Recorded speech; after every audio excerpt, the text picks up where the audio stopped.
Hello everyone, আশা করছি প্রত্যেকেই ভালো আছো। তো দেখো, আজকে আমরা আরও একটা নতুন ক্লাসে চলে এসেছি। আজকের আমাদের ক্লাসের বিষয় হচ্ছে হিস্ট্রি অফ আমেরিকান ইংলিশ লিটারেচারের ওপর। তো বেসিক্যালি আমেরিকান ইংলিশ লিটারেচার এটা একটা খুবই ইম্পর্টেন্ট টপিক। তোমাদের বিভিন্ন এক্সামে আমেরিকান ইংলিশ লিটারেচারের গুরুত্ব রয়েছে। যেমন দেখো, আমরা যদি এক্সামগুলোকে আলোচনা করি, আমরা নেট, জিআরএফ, সেট, সেখানে আমেরিকান ইংলিশ লিটারেচার দেখতে পাই। আমরা বিভিন্ন এমএ এন্ট্রান্সের যে এক্সাম, সেখানেও দেখতে পাই আমেরিকান লিটারেচার। আমরা সিইউইটি পিজি বা গেট ইংলিশ লিটারেচার বা আমাদের বিভিন্ন পিএইচডি এন্ট্রান্স এবং ইন্টারভিউ, সেখানেও আমেরিকান লিটারেচার থেকে প্রশ্ন আসে। বিভিন্ন টিজিটি পিজিটি এক্সামেও কিন্তু আমেরিকান লিটারেচার থেকে প্রশ্ন আসে। তাছাড়া তোমরা যারা কলেজ এবং ইউনিভার্সিটিতে পড়ছো, তোমাদেরও কিন্তু আমেরিকান লিটারেচার তোমাদের সিলেবাসে থাকে। তো সেই আমেরিকান লিটারেচার ওপর আজকের ক্লাস বলতে আজকে আমি আমেরিকান লিটারেচার ওপর আমার লেখা বইয়ের কথা বলবো। তো দেখো, এই যে এ কাসকেট অফ আমেরিকান লিটারেচার, যেটা হচ্ছে guide book on history of American English literature, তো এই বইটা নিয়ে আলোচনা করব। বেসিক্যালি এই বইটার একটা রিভিউ দেবো আজকে। তো দেখো, এটা কিন্তু বহু কাঙ্ক্ষিত একটা বই। অর্থাৎ তোমরা অনেকেই বারবার আমাকে কমেন্ট করেছো যে স্যার, আমেরিকান লিটারেচারের ওপর যদি একটা বই পাবলিশ করেন বা যদি একটা মেটেরিয়াল আমাদের প্রোভাইড করেন তাহলে খুব সুবিধা হয়। যেমন দেখো, আমার অলরেডি হিস্ট্রি অফ ইংলিশ লিটারেচারের ওপর আছে, লিটারারি থিওরির ওপর আছে, লিটারারি মুভমেন্টের ওপর বই আছে। আমি সমস্ত বইগুলোর লিঙ্ক এই ভিডিও ডেসক্রিপশনে প্রোভাইড করে দেবো। তো ঠিক সেই রকমই আজকে আমি তোমাদের কাছে আমেরিকান লিটারেচারের ওপর একটা বই বা একটা মেটেরিয়াল বা একটা পিডিএফ নোট নিয়ে চলে এলাম। এটা তোমরা বেসিক্যালি এই যে আমি এক্সামগুলো বললাম, এই এক্সামগুলো যারা দেবে বা যারা দিচ্ছ তাদের জন্য কিন্তু এই মেটেরিয়ালটা প্রচণ্ড হেল্পফুল। আমি আরেকবার বলে দিচ্ছি। তো দেখো, আমি মেটেরিয়ালটা একটু রিভিউ করব। তো এই মেটেরিয়ালটা আমার দ্বারা লেখা হয়েছে, অর্থাৎ লেখা বলতে আমি এডিটেড করেছি এবং কম্পোজ করেছি, এবং এটা এই বছরই কম্পোজ হয়েছে 2025-এর মধ্যেই। দেখো, কাজটা শুরু হয়েছিল অনেকদিন আগের থেকে, ঠিক আছে, সেটা কমপ্লিট হয়েছে 2025-এ। তো সেই আমি আমার যে ব্র্যান্ড বা আমি আমার যে চ্যানেল টার্গেট লিটারেচার, সেই নামেই কিন্তু এটার পাবলিকেশন নাম রেখেছি। আমাদের YouTube, play store, Facebook, Instagram, Telegram সব জায়গাতেই তোমরা আমাকে টার্গেট লিটারেচারে ফলো করতে পারো। ওকে, তো চলো এইসব বেসিক পারপাসগুলো বলার পর আমরা এরপর আমাদের যেটা আসল উদ্দেশ্য সেখানে চলে যাই। তাহলে আমেরিকান ইংলিশ লিটারেচারের উপর যে বই, তার প্রিফেসটাও এখানে আমি লিখেছি। প্রিফেসে পরিষ্কার বলে দিয়েছি যে কোন কোন দিকে তোমার হেল্পফুল হবে, যেমন NET, JRF, SET, GATE English literature, CUET PG, এছাড়া বিভিন্ন পিএইচডি এন্ট্রান্স, এছাড়া টিজিটি পিজিটি রিক্রুটমেন্টের জন্য কাজে লাগবে, বা এমএ পিজি বিভিন্ন এক্সামের জন্য, বা যারা কলেজ এবং ইউনিভার্সিটিতে পড়ছো তাদেরও কিন্তু কাজে লাগবে। ওকে, তো এই বইটায় কি কি তোমরা পাচ্ছ সেই বিষয়টা আমি এবারে আলোচনা করি। দেখো, প্রথমেই কন্টেন্টে চলে আসি। কন্টেন্টে দেখো, আমি টোটাল আমেরিকান ইংলিশ লিটারেচারে যতগুলো পিরিয়ড রয়েছে সেই পিরিয়ডগুলোকে আলোচনা করেছি। প্রথমত, ফার্স্ট যে টপিক আমি আলোচনা করেছি সেটা হচ্ছে আমেরিকান ইংলিশ লিটারেচারে যে বিভিন্ন এজ রয়েছে এবং সেই বিভিন্ন এজে যে রাইটাররা রয়েছেন তাদের সম্পর্কে একটা ডেসক্রিপশন। ওকে, তারপর দেখো, আমেরিকান ইংলিশ লিটারেচারের প্রথম পিরিয়ড, যাকে কলোনিয়াল পিরিয়ড বলছি, সেটা দেওয়া রয়েছে। নেক্সট, ডেমোক্রেটিক এবং রেভলিউশনারি পিরিয়ড দেওয়া রয়েছে। তারপর আমেরিকান রেনেসা। নেক্সট আমাদের রিয়েলিজম বা রিয়েলিস্টিক পিরিয়ড। তারপর কিন্তু আমাদের ন্যাচারালিস্ট পিরিয়ড রয়েছে। নেক্সট আমরা দেখতে পাচ্ছি আমাদের মডার্ন পিরিয়ড বা পিরিয়ড অফ এক্সপেরিমেন্টেশন। এবং last but not the least, আমাদের কন্টেম্পোরারি পিরিয়ড নিয়ে আলোচনা হয়েছে। ওকে, প্রত্যেকটারই পেজ নাম্বার এখানে উল্লেখ করে দেওয়া আছে, এবং লাস্টে আমরা কিন্তু রেফারেন্স নিয়ে আলোচনা করেছি। অর্থাৎ এই বইটা বা এই মেটেরিয়ালটা কম্পোজ করতে গিয়ে আমাকে যে যে জায়গা থেকে সাহায্য নিতে হয়েছে সেই সাহায্যের জায়গাটা আমি কিন্তু এখানে রেফারেন্স হিসাবে মেনশন করে দিয়েছি। তো তোমাদের আমি একবার দেখাই যে টোটাল মেটেরিয়ালটা কিভাবে কম্পোজ করা হয়েছে আমি কিছু কিছু জায়গা তোমাদের দেখাবো, তাহলে বুঝতে পারবে। যেমন দেখো, পয়েন্ট ওয়াইজ তোমাদের এক্সামের পার্সপেক্টিভ থেকে করা হয়েছে। প্রথমত দেখো, বিভিন্ন পিরিয়ডগুলোকে আলোচনা করা হয়েছে, অর্থাৎ তাদের যে বেসিক বৈশিষ্ট্যগুলো সেগুলো দেওয়া আছে। যেমন দেখো, কলোনিয়াল পিরিয়ড, তার যে বিখ্যাত রাইটারগুলো সেগুলো রয়েছে। আবার ডেমোক্রেটিক এবং রেভলিউশনারি, সেখানেও আমরা দেখতে পেয়েছি বিভিন্ন রাইটার রয়েছে। আবার রেনেসা পিরিয়ড, সেখানেও বিভিন্ন রাইটারকে দেখো সংক্ষেপে দেওয়া রয়েছে।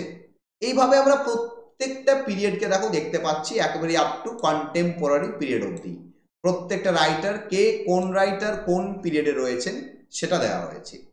এবারে আমরা যখন এক একটা পিরিয়ডের ডেসক্রিপশনে আসবো, যেমন দেখো কলোনিয়াল পিরিয়ড, আমি কলোনিয়াল পিরিয়ডটা প্রথমে দেখাচ্ছি। তো কলোনিয়াল পিরিয়ড প্রথমে আমি ব্যাকগ্রাউন্ড আলোচনা করেছি, অর্থাৎ হিস্ট্রিক্যাল ব্যাকগ্রাউন্ড। এখানে আমি পয়েন্ট করে আলোচনা করে দিয়েছি, 7টা পয়েন্ট দিয়েছি যেগুলো তোমাদের দরকার এক্সামের পার্সপেক্টিভ থেকে, সেই 7টা পয়েন্টকে আলোচনা করে দিয়েছি এবং পয়েন্ট করে কলোনিয়াল পিরিয়ডের ব্যাকগ্রাউন্ডটাকে আলোচনা করে দিয়েছি। অর্থাৎ তোমাদের সুবিধার জন্য, যাতে তোমাদের এক্সট্রা কিছু পড়তে না হয়, যতটা প্রয়োজন সেইটুকু পড়বে, তাহলেই তোমাদের হয়ে যাবে। সেই হিসাবে আমি কি করেছি, তোমাদের কলোনিয়াল পিরিয়ডের যে হিস্ট্রিক্যাল ব্যাকগ্রাউন্ড সেটাকে আলোচনা করেছি। তারপর দেখো, আমি এই পিরিয়ডের যে লিটারারি ফিচার্স বা ক্যারেক্টারিস্টিক্স সেগুলোকে আলোচনা করেছি, সেগুলোকেও পয়েন্ট করে আলোচনা করে দিয়েছি, অর্থাৎ তোমরা এই পিরিয়ডের ফিচারগুলোকেও বুঝে যাবে। তারপর এই পিরিয়ডের যে লিটারেচার, সেই লিটারেচারের যে ডিভিশন, সেই ডিভিশনগুলো আলোচনা করেছি। প্রথমে দেখো, পোয়েটদের আলোচনা করেছি। এখানে দুজন পোয়েটকে আমি আলোচনা করেছি যাদের দরকার। বারবার বলছি, এখানে কিন্তু অতিরিক্ত ডেসক্রিপটিভ কিছু লেখা নেই। তোমাদের যতটা এক্সামের পার্সপেক্টিভ থেকে দরকার, যতটা পড়তে হবে, সেই বিষয়টাই লেখা আছে। এক্সট্রা কিছু লিখে আমি পাতা ভর্তি করিনি, কারণ এক্সট্রা লিখলে তোমাদের মাথাতে সেটা চাপ পড়বে, চাপ দিয়ে লাভ নেই। তোমাদের যতটুকু দরকার সেইটুকু তোমরা যাতে অনায়াসে করতে পারো, সেই ব্যবস্থা আমি করে দিয়েছি। ওকে, এইভাবে আমি প্রোজ রাইটার্সদেরও পয়েন্ট করে করে আলোচনা করেছি। আবার যদি আমরা অন্য একটা পিরিয়ডে চলে যাই, আমি দেখো মিডিল থেকে দেখাচ্ছি তোমাদের। মিডিলে যদি মনে করো আমরা একটা অন্য পিরিয়ডে চলে যাই, যেমন দেখো আমরা অ্যালিস ওয়াকারকে, অ্যালিস ওয়াকার সম্পর্কে দেওয়া আছে, তার মেজর ওয়ার্ক দেওয়া আছে কালার পার্পল। আবার সেটাকে নিয়ে একটু ডেসক্রাইব করা আছে, প্রোটাগনিস্টের নাম এবং গল্পের মধ্যে কি রয়েছে, এটার জন্য কোনো প্রাইজ পেয়েছেন কিনা, সেই সমস্ত কিছু দেওয়া রয়েছে। এইভাবে প্রত্যেকটা রাইটার কিন্তু আলোচিত হয়েছে। যেমন দেখো, আমরা যদি আবার আগের রাইটারে যাই, ফিলিপ রথ, তাকেও ঠিক তার সম্পর্কে একটুখানি লেখা হয়েছে। আবার তার সম্পর্কে দেখো তার যে মেজর ওয়ার্কগুলো রয়েছে সেগুলোকে আলোচনা করা হয়েছে।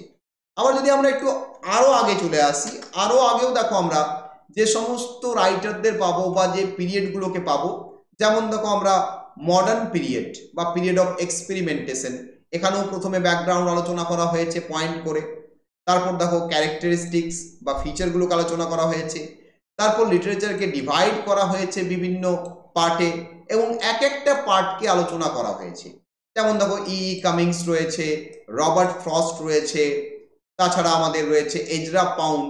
এবং যে রাইটারটাকে যতটা আলোচনা করা প্রয়োজন, অর্থাৎ এক্সামের দিক দিয়ে টিজিটি বলো, পিজিটি বলো, নেট বলো, সেট বলো, সিইউটি বলো, আমাদের গেট বলো, যে কোনো এক্সামে যতটা দরকার সেই রাইটার সম্পর্কে কিন্তু ততটুকুই আলোচনা করা হয়েছে। অর্থাৎ বেসিক যে পয়েন্টগুলো সেগুলো কিন্তু আমি প্রত্যেক সম্পর্কে কভার করে দিয়েছি।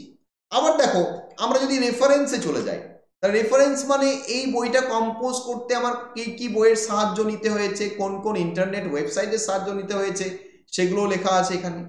দেখো এখানে আমি ইউজিসি নেটের যে প্রিভিয়াস ইয়ার্সের কোয়েশ্চেন্স সেগুলোকেও আমি ফলো করেছি, সেগুলোকে ফলো করেও করা হয়েছে।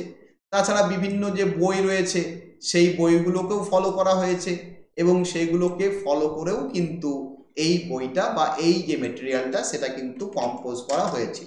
আমি আরেকটা পিরিয়ড দেখে নিচ্ছি, যেমন দেখো ন্যাচারালিস্ট পিরিয়ড। এখানেও দেখো ব্যাকগ্রাউন্ড আলোচনা করা হয়েছে, ক্যারেক্টারিস্টিক্স আলোচনা করা হয়েছে, আবার লিটারেচার আলোচনা করা হয়েছে। নভেলিস্ট বলো, তাদেরকে দেখো এক এক করে পয়েন্ট করে করে যার সম্পর্কে যতটা দরকার আমরা ততটা আলোচনা করেছি। ওকে, আবার দেখো ড্রামাটিস্ট, তাকেও আলোচনা করা হয়েছে। যতটা দরকার ততটা কিন্তু আমরা প্রত্যেকটা জায়গাতে আলোচনা করেছি।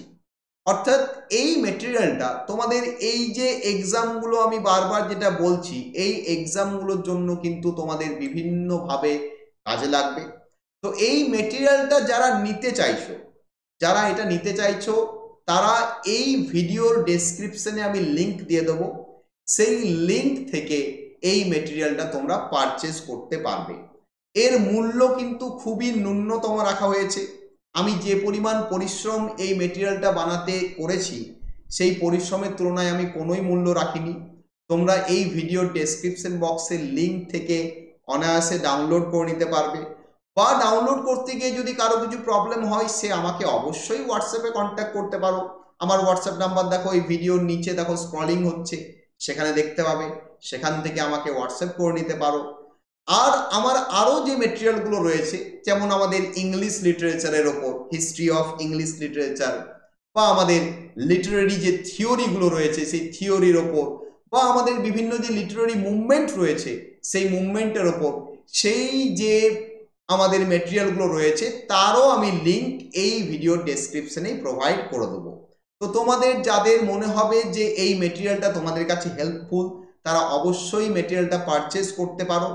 আর কিছু বলছি না, আজকের ক্লাস আমি এখানেই শেষ করছি। প্রত্যেকেই ভালো থেকো, হ্যাপি থেকো, হেলদি থেকো, স্যানিটাইজ থেকো।